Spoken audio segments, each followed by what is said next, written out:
The next set of labels I like to call honorable mentions. Two of them are precursors to Motown, while the others are labels that Berry Gordy acquired or had distribution deals with. Rayber Records. Before the inception of Motown, Berry Gordy was a songwriter and had been making steady progress. But his frustration grew as he watched record companies claim the majority of the profits. So, determined to take control of his music career, Gordy co-founded the Rayber Music Writing Company with Ramona Lyles in 1958. The name Rayber was a combination of both Ramona and Berry's names. Their collaborative venture offered aspiring artists a space to create demo records, which they could then pitch to record companies.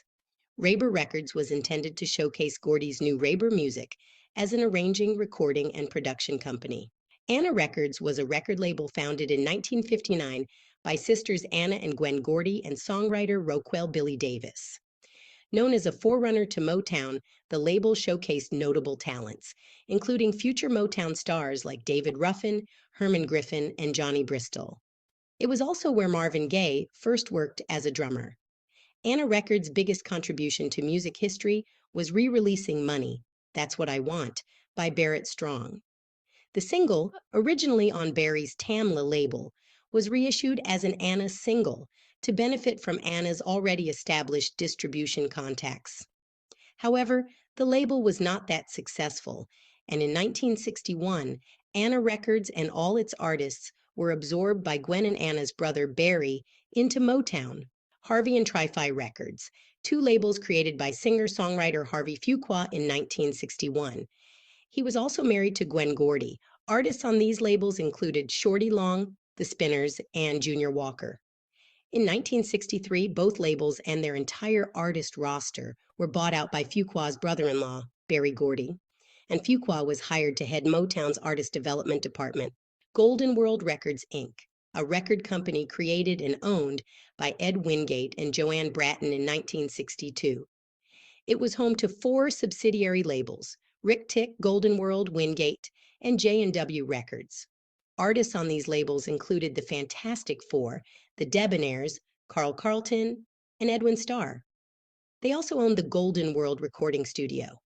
In 1968, the label and its subsidiaries were purchased by Berry Gordy and folded into Gordy's Motown Record Corporation. The Golden World Studio became Motown's Studio B. Inferno Records formed in 1967 by Harry Balk, a well-known figure in the Detroit music scene. The label only had a few releases before Berry Gordy bought Balk out in 1968. He was given an A&R position at Motown and was responsible for running Rare Earth Records. Prodical Records, a label formed by Motown's national sales and promotion manager Barney Ailes. In 1972, when Motown relocated to California, Ailes left the company and stayed in Detroit. He set up Prodical Records in 1974. Some of its artists were Gary U.S. Bonds and Ronnie McNair.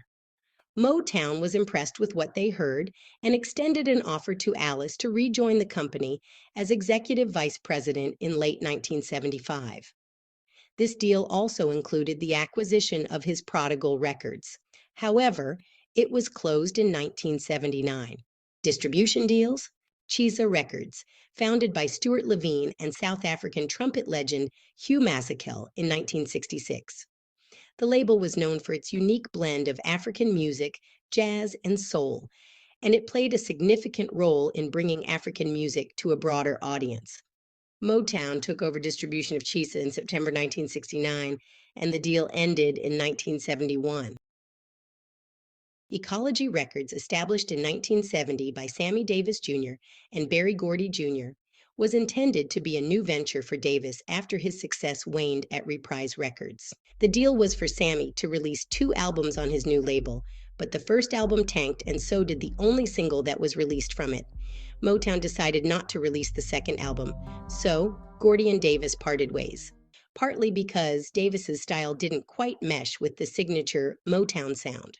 Mantor Records was established in 1973 by progressive rock group Emerson, Lake, and Palmer. After disputes with distributors Island and Atlantic, the label found itself under Motown's distribution in 1975 to 1977, which was its final year of operation. So there it is, and as you can see, Motown Records Corporation wasn't just one label, it was an entire network. Each label under its umbrella contributed to a rich, diverse tapestry that redefined music and culture.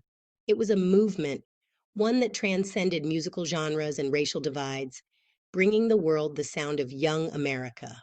Thank you for watching.